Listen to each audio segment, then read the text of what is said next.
भारतीय वायुसेना आईएएफ ने 3 उच्च ऊंचाई प्लेटफॉर्म सिस्टम HAPS की खरीद के लिए मेक इन इंडिया पहल के तहत सूचना के लिए अनुरोध RFI जारी किया है, जो भारत की हवाई निगरानी और खुफिया क्षमताओं को बढ़ाने की दिशा में एक महत्वपूर्ण कदम है।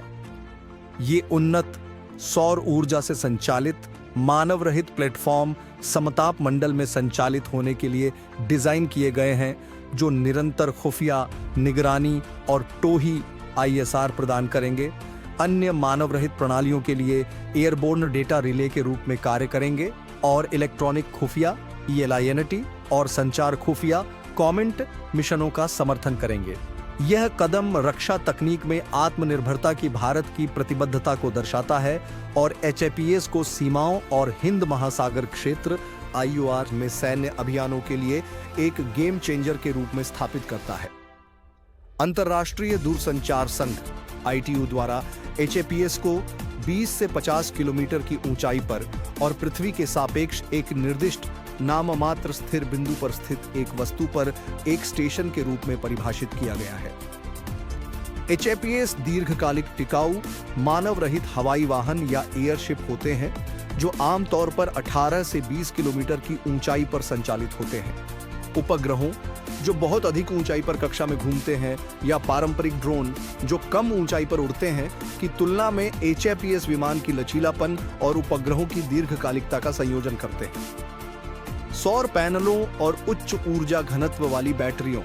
जैसे लिथियम आयन बैटरी, जिनमें सिलिकॉन नैनोवायर इलेक्ट्रोड होते हैं,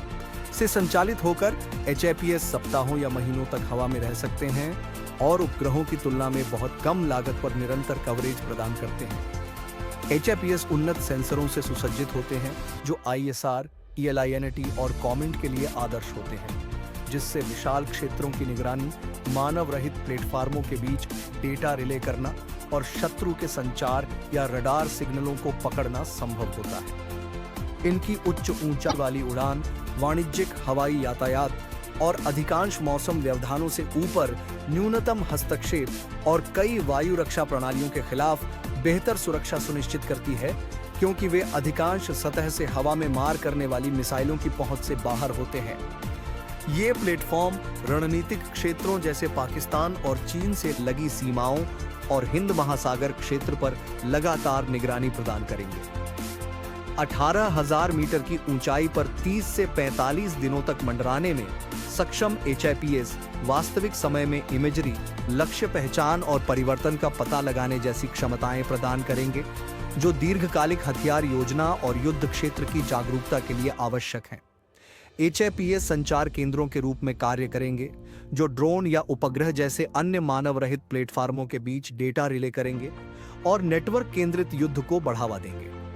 यह विशेष रूप से उन दूर दराज या पर्वतीय क्षेत्रों में महत्वपूर्ण है जहां भूभाग स्थलीय संचार संकेतों को बाधित करता है।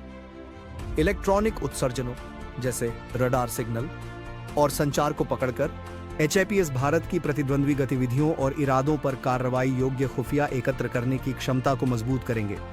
जो सीमा पार आतंकवाद या लद्दाख में चीनी घुसपैठ जैसी चुनौतियों का मुकाबला करने के लिए अत्यंत महत्वपूर्ण है। RFI में यह निर्दिष्ट किया गया है कि HAPS को 1 वर्ष के लिए ठेकेदार के स्वामित्व और ठेकेदार द्वारा संचालित आधार पर संचालित किया जाना चाहिए, कम से कम 1500 उड़ान घंटे दर्ज करने चाहिए और पूरे भारत में संचालन में सक्षम होना चाहिए, जिसमें जेट स्ट्रीम में नेविगेशन करने और टक्कर रोधी प्रणालियों तथा सैटेलाइट लिंक से लैस होने की क्षमता हो। कम से कम 50% स्वदेशी सामग्री की आवश्यकता मेक इन इंडिया पहल के साथ मेल खाती है,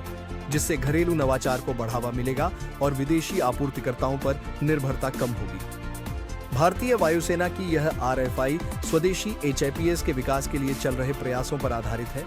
जो मेक इन इंडिया और आत्मनिर्भर भारत पहलों द्वारा संचालित है। प्रमुख खिलाड़ी इस प्रकार हैं: नेशनल एयरोस्पेस लैबोरेटरीज NAL, वैज्ञानिक और औद्योगिक अनुसंधान परिषद CSIR के तहत NAL ने एक प्रोटोटाइप HAPS विकसित किया है, जो पूर्ण पैमाने की प्रणाली के 1/3 आकार का है और जिसे मई 2023 में 3 किलोमीटर की ऊंचाई पर परीक्षण के लिए तैयार किया गया था।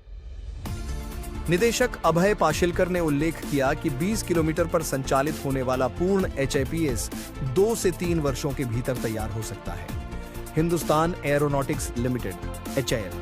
HAL new space research and technologies के साथ मिलकर combat air teeming system cats कार्यक्रम के तहत HIPS का विकास कर रहा है, जो शुरू में स्वयं वित्त पोषित था, लेकिन सरकार से 700 करोड़ रुपए के वित्त पोषण की प्रतीक्षा कर रहा है। 70 फीट विंग स्पैन वाला एक स्केल्ड प्रोटोटाइप विकासाधीन है और इसे 3 से 4 वर्षों में पूरा करने का लक्ष्य है।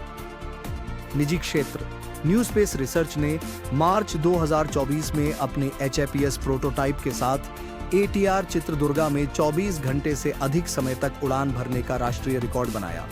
जिसे innovation for defence excellence IDX और रक्षा मंत्रालय द्वारा समर्थित किया गया था। वेदा एरोनॉटिक्स ने संयुक्त अरब अमीरात स्थित मीरा एयरोस्पेस के साथ साझेदारी की और समताप मंडल में परीक्षण उड़ानें संचालित की तथा 2024 के मध्य तक एक बाजार विशिष्ट HIPS डिलीवर करने का लक्ष्य रखा है।